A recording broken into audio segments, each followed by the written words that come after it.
Everyone and welcome to the channel Bharat the learning spot. इस video में हम पढ़ने वाले हैं एग्रीकल्चरल डेवलपमेंट के बारे में और इसके बाद क्लास 8th ज्योग्राफी का चैप्टर नंबर 3 एग्रीकल्चर हो जाएगा फिनिश। तो चलिए शुरू करते हैं agricultural development. Agricultural development refer करता है कि जो फार्म प्रोडक्शन है उसे बढ़ाने के लिए जो भी एफर्ट्स किए जा रहे हैं, ठीक है। अब फार्म प्रोडक्शन का मतलब है यहाँ पर अलग अलग क्रॉप्स हैं जैसे राइस, व्हीट, मिलेट्स, ये जो सारी क्रॉप्स हैं, जो वेजिटेबल्स हैं, इनका प्रोडक्शन बढ़ाया जाए। क्यों बढ़ाया जाए? क्योंकि पॉपुलेशन बढ़ रही है। अब पॉपुलेशन बढ़ रही है तो इनकी डिमांड भी बढ़ रही है, इन्हें खाने के लिए और ज़्यादा चाहिए, ठीक है। तो फार्म प्रोडक्शन बढ़ाना पड़ेगा ना। अब उसके लिए कुछ एफर्ट्स करने पड़ेंगे जिसे बोला जाता है एग्रीकल्चरल डेवलपमेंट, ठीक है। अब एग्रीकल्चरल डेवलपमेंट को अचीव कैसे किया जा सकता है? तो बहुत सारे तरीके हैं, जैसे क्रॉप एरिया को इंक्रीज कर दिया जाए। क्रॉप एरिया जैसे पहले इतनी जगह पर क्रॉपिंग की जाती थी, ठीक है। अब क्या किया गया, इस एरिया को बढ़ा दिया गया, इतना बड़ा कर दिया गया, लैंड बढ़ा दिया गया, ठीक है। अब लैंड बढ़ने वाली चीज तो है नहीं, तो कैसे बढ़ाया? जो यहाँ पर फॉरेस्ट थे इनको काट दिया, और क्या कर सकते हैं, फिर यही तरीका है, ठीक है। और दूसरा तरीका है, जो क्रॉप्स ग्रो की जा रही हैं उनका नंबर बढ़ा दिया जाए। जैसे पहले पूरे लैंड पर एक क्रॉप ग्रो की जाती थी, ठीक है। अब क्या गया, एक की जगह पर 2 कर दी या 3 कर दी। इस तरह से अगर ग्रो करेंगे तो प्रोडक्शन ज़्यादा हो जाएगा, ठीक है। और इरिगेशन फैसिलिटीज़ इंप्रूव की जाएं। अभी इरिगेशन कैसे होता है, पूरे खेत में एक पाइप छोड़ दिया जाता है, ट्यूबवेल से इरिगेशन किया जाता है ना। इससे क्या होता है कि जो पानी है वो धीरे धीरे हर जगह जाएगा, एक एक जगह पर जाएगा। लेकिन क्या है कि इससे पानी का लॉस भी होगा, और जो पौधे यहाँ पर लगे हुए हैं उन पौधों को ज़रूरत से ज़्यादा पानी मिल जाएगा, तो पानी का लॉस भी हो रहा है और इससे प्रोडक्शन भी ज़्यादा नहीं होगा, ठीक है। तो इरिगेशन फैसिलिटीज़ को इम्प्रूव करने के लिए हम ला सकते हैं, जैसे हमने पढ़े थे स्प्रिंकलर इरिगेशन के बारे में। एक फुहारा होता है जो हर तरफ पानी छोड़ता है ना। ड्रिप इरिगेशन देखा था, जो बूंद बूंद करके जिस पौधे को जितने पानी की नीड है उसे उतना दे देगा, राइट। तो हमें इरिगेशन फैसिलिटीज़ इंप्रूव करनी होंगी। फर्टिलाइजर्स का यूज़ कर सकते हैं, high yielding variety of seeds use कर सकते हैं, जिन्हें हम शॉर्ट में बोलते हैं HYV सीड्स। HYV सीड से जो भी क्रॉप ग्रो की जाएगी उसे ग्रो करने में कंपैरेटिवली कम टाइम लगेगा, ठीक है। और जितना लैंड चाहिए उससे भी कंपैरेटिवली कम लैंड में ये ज़्यादा प्रोडक्शन कर देते हैं HYV सीड्स, ठीक है। एग्रीकल्चरल डेवलपमेंट का एक और एस्पेक्ट है एग्रीकल्चर का मैकेनाइजेशन, यानी कि एग्रीकल्चर में ज़्यादा से ज़्यादा मशीन्स का यूज़ करना, ठीक है। जैसे प्लोइंग करनी है तो मशीन्स यूज़ की गई, सीड डालना है तो मशीन यूज़ की गई, इरिगेशन करना है तो मशीन यूज़ की गई, फिर जब क्रॉप को काटना है, हार्वेस्ट करना है तो भी मशीन यूज़ की गई, है ना। तो अगर मशीन्स यूज़ की जाएंगी ना तो काम जल्दी जल्दी होगा, तो प्रोडक्शन बढ़ेगा इससे, ठीक है। और एग्रीकल्चरल डेवलपमेंट का जो अल्टीमेट एम है ना, यानी कि हम ये सब कर क्यों रहे हैं, क्योंकि फूड सिक्योरिटी बढ़ाई जा सके। फूड सिक्योरिटी का मतलब होता है जब सारे लोग सभी टाइम पर, सभी टाइम जैसे कि सुबह, दोपहर या शाम हो, या 1 साल बाद का टाइम हो, या 1 महीने का टाइम हो, ठीक है, हर टाइम पर वो सफिशिएंट, यानी कि जितना होने चाहिए उतना खाना, सेफ, यानी कि फूड में कोई भी मिलावट नहीं होनी चाहिए, कोई भी केमिकल नहीं होना चाहिए जो उनकी हेल्थ के लिए हार्मफुल हो, ऐसा नहीं होना चाहिए। और न्यूट्रिशियस फूड होना चाहिए जिससे उनकी जो भी डाइटरी नीड्स होंगी, जो डेली वो खाते हैं, वो फुलफिल हो जाए, और जो भी फूड प्रेफरेंसेस हैं वो भी फुलफिल हो जाए। फूड प्रेफरेंस यानी कि ऐसा ना हो कि वो व्यक्ति कुछ और खाना चाहता है लेकिन मिल उसे कुछ और रहा है, ठीक है। जैसे किसी को चावल पसंद है लेकिन उसको चावल ना मिलकर मक्का मिल गया, ठीक है। तो ऐसा नहीं होना चाहिए, जो भी उसकी प्रेफरेंस है वो अगर उसे मिले तो वो होती है फूड सिक्योरिटी, जिससे उसकी जो लाइफ है वो एक्टिव लाइफ हो और हेल्दी लाइफ हो, ठीक है। एग्रीकल्चर जो है वो वर्ल्ड के डिफरेंट पार्ट्स में, डिफरेंट प्लेसेस पर डेवलप हुआ। जैसे जो डेवलपिंग कंट्रीज हैं, लाइक हमारा इंडिया डेवलपिंग कंट्री है। डेवलपिंग कंट्री की क्या कैरेक्टरिस्टिक होती है, यहाँ की जो पॉपुलेशन है वो हाई होती है। जैसे इंडिया की कितनी पॉपुलेशन है, 1.4 बिलियन पॉपुलेशन है इंडिया की, ठीक है। तो जो डेवलपिंग कंट्री है वो किस टाइप का एग्रीकल्चर प्रैक्टिस करती है, इंटेंसिव एग्रीकल्चर। इंटेंसिव एग्रीकल्चर में क्या होता है, जहाँ पर जो क्रॉप्स हैं वो स्मॉल होल्डिंग्स पर ग्रो की जाती है, यानी कि स्मॉल लैंड है यहाँ पर, ठीक है। लेकिन जो लेबर है, लेबर इसी छोटे से लैंड पर बहुत ज़्यादा काम करेगा, करेगी और अपने सब्सिस्टेंस के लिए ये काम करते हैं, फैमिली के नीड्स को फुलफिल करने के लिए, ठीक है। और जो लार्जर होल्डिंग्स है यानी कि बड़े बड़े खेत जो होंगे जिनके पास, वो कहाँ पर होंगे, डेवलप्ड कंट्रीज में होंगे, जैसे कि यूएसए, कनाडा, ऑस्ट्रेलिया, ठीक है। और लार्जर होल्डिंग जो है वो कमर्शियल एग्रीकल्चर के लिए ज़्यादा सूटेबल होती है।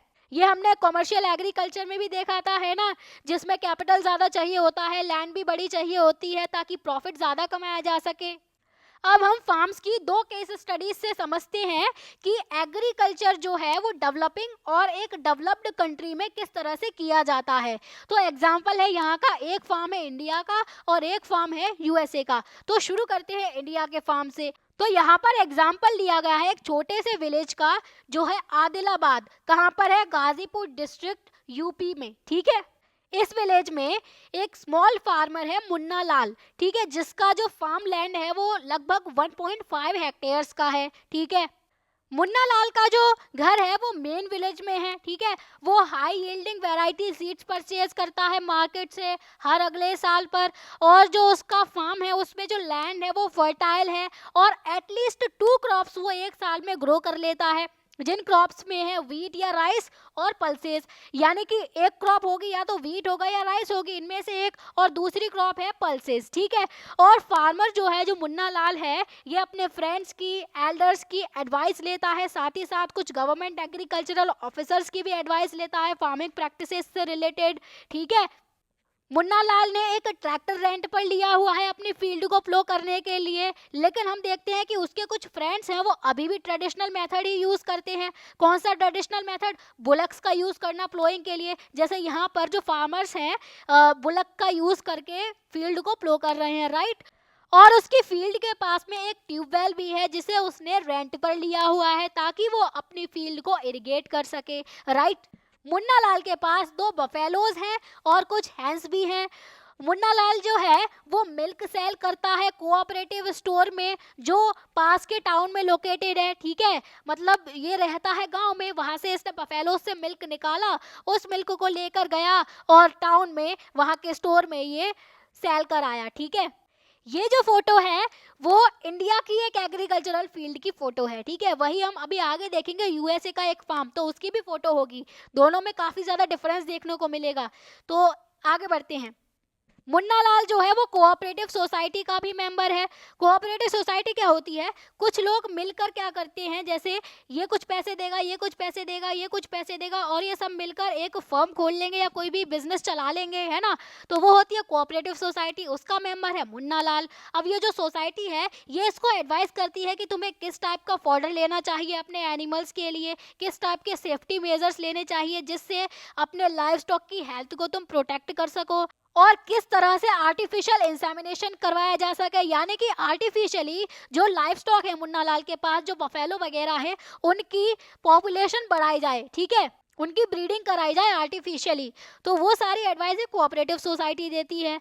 और मुन्ना लाल की फैमिली के जितने भी मेंबर्स हैं वो अलग अलग फार्म एक्टिविटीज़ में उसकी हेल्प करते हैं। कभी कभी वो बैंक से लोन भी ले लेता है, या जिसे हम क्रेडिट भी बोलते हैं, बैंक से ले लेता है वो, या फिर एग्रीकल्चरल कोऑपरेटिव सोसाइटी से ले लेता है। अब कोऑपरेटिव सोसाइटी क्या थी, जहाँ पर कुछ लोग मिलकर एक बिजनेस शुरू करते हैं। एग्रीकल्चरल कोऑपरेटिव सोसाइटी का क्या मतलब हो जाएगा, जहाँ पर लोग मिलकर पैसा इकट्ठा कर रहे हैं एग्रीकल्चरल एक्टिविटी के लिए, तो वो इसको क्या देंगे, लोन दे देंगे, जिससे ये HYV सीड्स खरीद सकता है और कुछ इम्प्लीमेंट्स भी खरीद सकता है ना। अब मुन्ना लाल जो है वो अपने प्रोड्यूस को मंडी में जाकर बेच आता है, जो भी पास के टाउन में लोकेटेड होगी, ठीक है। अब यहाँ पर क्या बात हो रही है कि मेजॉरिटी ऑफ द फार्मर्स जो हैं उनके पास में स्टोरेज फैसिलिटीज नहीं है, यानी कि उनके पास में कोल्ड स्टोरेज, गोडाउंस, ये सब नहीं है जहाँ पर वो अपने प्रोड्यूस को स्टोर करके रख सकें, ठीक है। अब जब उनके पास में स्टोरेज फैसिलिटीज नहीं है तो वो फोर्स्ड है बेचने के लिए अपने प्रोड्यूस को, चाहे मार्केट में फेवरेबल प्राइस मिले या ना मिले, लेकिन उन्हें क्या करना पड़ेगा, उसको सेल करना पड़ेगा कम प्राइस में भी। तो जो फार्मर्स हैं वो फिर घाटे में हो जाते हैं। तो रिसेंट ईयर्स में गवर्नमेंट ने कुछ स्टेप्स लिए हैं ताकि स्टोरेज फैसिलिटीज डेवलप की जा सकें और ये फार्मर जो है वो प्रॉफिट में रह सकें, ठीक है। तो ये हमने मुन्ना लाल की हेल्प से पढ़ लिया इंडिया के एक फार्म के बारे में, ठीक है। अब हम देखते हैं यूएसए के एक फार्म के बारे में। तो यूएसए में एक एवरेज साइज फार्म का इंडियन फार्म से कहीं ज्यादा बड़ा होता है। टिपिकल फार्म साइज यूएसए का है लगभग 250 हेक्टेयर ही। हमने मुन्ना लाल के पास कितना देखा था, 1.5 हेक्टेयर्स ओनली, और यहाँ पर एक नॉर्मल इंसान के पास में ही 250 हेक्टेयर की बात हो रही है, यानी कि बहुत लार्ज फार्म होते हैं यूएसए में, ठीक है। और जो फार्मर्स हैं वो जनरली फार्म में ही रिसाइड करते हैं। जैसे ये यूएसए का एक फार्म है, ये पूरा जो फार्म है ना, और इससे भी कहीं ज्यादा जगह है, अभी इसमें फोटो में नहीं आई है। तो जो फार्मर है वो इसी फार्म में रहने लगता है। जैसे यहाँ पर एक दो घर बने हुए हैं, ठीक है, और इस फार्म में वो इसीलिए रह रहा है क्योंकि फार्म ही इतना बड़ा है, तो यहाँ का जो भी देखभाल करनी पड़ेगी इसे यहीं से करनी पड़ेगी। अगर ये कहीं पर सिटी में जाकर रहता है तो वहाँ से बहुत ज़्यादा दूर पड़ जाएगा फिर, ठीक है, तो इसीलिए इसको यहाँ पर रहना पड़ जाता है। अब कुछ मेजर क्रॉप्स जो ग्रो की जाती हैं यूएसए में वो है कॉर्न, सोयाबीन, व्हीट, कॉटन और शुगर बीट यानी कि मीठा चुकंदर, ठीक है। तो ये सारी चीज़ें ग्रो की जाती हैं यूएसए में। अब यहाँ पर हमने एग्जाम्पल लिया है जो हॉरन का। जो हॉरन जो है वो एक फार्मर है यूएसए में, यूएसए के मिडवेस्ट वाले पार्ट में। जैसे अगर मैं मैप बनाऊं तो ये पार्ट है यूएसए का, मान लो, ठीक है। तो यूएसए में ये वाला पार्ट हो गया वेस्टर्न पार्ट, ये वाला पार्ट हो गया ईस्टर्न। तो मिड वेस्ट में यानी कि यहाँ पर जो है, यहाँ पर रहता है कौन, जो हॉरन। और स्टेट कौन सा है, आयोवा स्टेट है। इसके पास में 300 हेक्टेयर्स की लैंड है, ठीक है। ये क्या ग्रो करता है, कॉर्न ग्रो करता है अपनी फील्ड पर, आफ्टर मेकिंग श्योर कि जो सॉइल है और जो वाटर रिसोर्सेज हैं ये इस क्रॉप की नीड्स को फुलफिल कर रहे हैं या नहीं। अगर कॉर्न के लिए वाटर और सॉइल उस टाइप की नहीं है तो वो कॉर्न ग्रो नहीं करेगा, कुछ और ग्रो कर लेगा, व्हीट ग्रो कर लेगा, पल्सेस ग्रो कर लेगा, है ना। बहुत सारे ऑप्शंस हो जाएंगे। और बहुत सारे ऐसे मेजर्स भी लिए जाते हैं जिससे जो पेस्ट है वो कंट्रोल की जा सके। पेस्ट यानी कि जो कीड़े वगैरह लग जाते हैं ना फसल में, वो उनको कंट्रोल करने के लिए बहुत सारे स्टेप्स लिए जाते हैं जो क्रॉप्स को डैमेज कर सकते हैं। तो इस तरह से पेस्टिसाइड भी छिड़का जाता है। ये जो एरोप्लेन्स दिख रहे हैं, ठीक है, ये पेस्टिसाइड छिड़क रहे हैं। इस तरह से तो वहां पर फार्मिंग की जाती है, ऐसे ही इरिगेशन किया जाता है प्लेन से ही, ठीक है। अब जो हॉरन जो है वो टाइम टू टाइम सॉइल के सैंपल्स को भी भेजता रहता है सॉइल टेस्टिंग लेबोरेटरी में, जिससे वो चेक कर सके कि जो न्यूट्रिएंट्स है सॉइल में वो सफिशिएंट है या नहीं। यानी कि अगर सॉइल में न्यूट्रिएंट्स की कमी हो गई है तो वो उसी हिसाब से उसमें फर्टिलाइजर डालेगा। और लेबोरेटरी से जो भी रिजल्ट्स आते हैं वो फिर जो हॉरन की हेल्प करते हैं, जिससे वो क्या कर सकता है, एक साइंटिफिक फर्टिलाइजर प्रोग्राम प्लान कर सकता है ना। क्योंकि सॉइल में जिस चीज़ की कमी होगी उसी टाइप का वो फर्टिलाइजर सॉइल में डाल देगा। नाइट्रोजन की कमी है तो वो नाइट्रोजन डालेगा, फॉस्फोरस की कमी है तो फॉस्फोरस डालेगा, ठीक है। उसका जो कंप्यूटर है वो सैटेलाइट से लिंक्ड है। सैटेलाइट कहाँ है, अर्थ से भी ऊपर जो सारी निगरानी रख रही है, तो उससे लिंक्ड है इसका कंप्यूटर, जो इसको एक प्रिसाइज पिक्चर देती है इसकी फील्ड की। यानी कि इसकी फील्ड ही कितनी है, 300 हेक्टेयर की बहुत बड़ी फील्ड हो जाएगी, है ना। अब इतनी बड़ी फील्ड को नहीं देखा जा सकता है, तो सैटेलाइट की हेल्प से ये अपने कंप्यूटर से पूरी फील्ड को देखता है कि वहाँ पर सब कुछ ठीक ठाक चल रहा है या नहीं चल रहा है, राइट। अब इन सारी चीज़ों से उसकी हेल्प हो जाती है कि वो कौन सा केमिकल फर्टिलाइजर यूज़ करे, क्या पेस्टिसाइड यूज़ करे जब भी ज़रूरत होगी। यानी कि जब वो कंप्यूटर से देखेगा कि यहाँ पर कोई पेस्ट अटैक हो रहा है तो वो उस टाइप का पेस्टिसाइड वहाँ पर डाल देगा, है ना। सॉइल की अगर हेल्थ ख़राब हो रही है तो वहाँ पर फर्टिलाइजर डाल देगा। तो बहुत सारी ये चीज़ें उसकी हेल्प कर देती हैं। सो हमने अभी देखा था एग्रीकल्चर का मैकेनाइजेशन, यानी कि एग्रीकल्चर में ज़्यादा से ज़्यादा मशीन्स का यूज़ करना ताकि प्रोडक्शन बढ़ाया जा सके। तो जो हॉरन ट्रैक्टर्स का यूज़ करता है, सीड ड्रिल्स का यूज़ करता है। सीड ड्रिल्स यानी कि इस तरह की दिखती है ये जो है ये सीड ड्रिल है। यहाँ पर जो सीड्स लगे हुए होंगे, है ना, ट्रैक्टर के पीछे लगा दी गई, ट्रैक्टर चलता जाएगा आगे और ये ज़मीन में सीड डालते जाएंगे, ठीक है। लेवलर का यूज करता है। लेवलर जो होता है वो कुछ इस टाइप का दिखता है, ट्रैक्टर के पीछे इसको लगा दिया जाता है और ये प्लेन होता है बिल्कुल। जो सॉइल ऊबड़ खाबड़ होगी, जो भी लैंड होगा, ये आगे चलता जाएगा और इस जो पूरा लैंड है इसको प्लेन करता जाएगा, लेवल में लेकर आएगा, राइट। और क्या यूज करता है जो हॉरन, कंबाइंड हार्वेस्टर यूज करता है। कंबाइंड हार्वेस्टर में 3 चीजें एक साथ होती हैं। ये क्रॉप्स को भी काटता जाता है, यानी कि जो हार्वेस्टिंग होती है वो भी होती जाती है। ग्रेन्स को प्लांट से सेपरेट करता है। जब हार्वेस्ट करते हैं तो उसके बाद में जो प्लांट है उसमें ग्रेन्स होंगे ना, तो उन ग्रेन्स को अलग भी तो करना होगा, तो वो भी ये काम साथ के साथ करता जाता है। और जो ग्रेन्स है अब जो निकलेंगे उसमें प्लांट में से, तो गंदे निकलेंगे, कुछ हस्क होगी यानी कि कुछ भूसी होगी, कुछ टाइनी बिट्स होंगी, तो उन सब चीज़ों को क्लीन करना, ग्रेन्स को एकदम साफ करके निकालना, ये तीनों काम एक साथ करता है कंबाइंड हार्वेस्टर। ये जो है इस टाइप का दिखता है। तो एक तरफ ये क्या कर रहा है, क्रॉप्स कट भी करता जा रहा है, एक तरफ ये थ्रेशिंग भी करता जा रहा है और एक तरफ क्लीनिंग भी करता जा रहा है, राइट। थ्रेशर थ्रेशर क्या काम करता है, ग्रेन्स को प्लांट से अलग करने का काम, यानी कि ये वाला जो काम है ये थ्रेशर करता है। लेकिन कंबाइंड हार्वेस्टर तीनों काम एक साथ कर देता है, ठीक है। तो इन सभी चीज़ों का यूज जो हॉर्न करता है वेरियस एग्रीकल्चरल ऑपरेशंस को परफॉर्म करने के लिए। ये जो हो रही है ये मैकेनाइज्ड हार्वेस्टिंग हो रही है यूएसए में, यानी कि मशीन से हार्वेस्टिंग की जा रही है, क्रॉप्स को काटा जा रहा है, ट्रैक्टर यूज किया जा रहा है इसमें, है ना। इंडिया में हमने देखा था कि फार्मर्स के पास में स्टोरेज फैसिलिटीज़ नहीं है ज़्यादा, जिसकी वजह से उन्हें मजबूर होकर अपनी क्रॉप को सेल करना पड़ता है कम प्राइजेज में भी, ठीक है। लेकिन यूएसए में वही जो ग्रेन्स हैं वो ऑटोमेटेड ग्रेन स्टोरेज में स्टोर किए जाते हैं। ऑटोमेटेड यानी कि जो ग्रेन स्टोरेज है वो अपने आप पता लगाए कि कितना टेम्परेचर रिक्वायर होगा इस स्टोरेज के लिए, है ना, क्या क्या कंडीशंस है, कहीं पर ख़राब तो नहीं हो रही है क्रॉप, तो यह है ऑटोमेटेड ग्रेन स्टोरेज। या डायरेक्टली मार्केट एजेंसीज को भी डिस्पैच कर सकते हैं, सेल कर सकते हैं, या फिर इस स्टोरेज से ही मार्केट में सेल कर सकते हैं, कैसे भी कर सकते हैं, राइट। तो यूएसए में जो फार्मर है ना वो एक बिजनेसमैन की तरह काम करता है। भाई इतना बड़ा उसके पास में लैंड है, सारी मशीन से काम हो रहा है, उसको बस निगरानी रखनी है, देखभाल करनी है। जो स्टोरेज सिस्टम है उसके पास में वो भी ऑटोमेटेड है, राइट। तो एक बिजनेसमैन की तरह काम करता है वहाँ पर फार्मर, एक पीजेंट की तरह नहीं। इंडिया में फार्मर एक पीजेंट की तरह काम करता है, यानी कि कैसे भी करके बस उस फार्मर का गुजारा हो जाए, उसकी क्रॉप बिक जाए, है ना। उसके पास तो बेचारे के पास स्टोरेज फैसिलिटीज भी नहीं है, तो उसे कम प्राइजेस में भी बेचनी पड़ जाती हैं।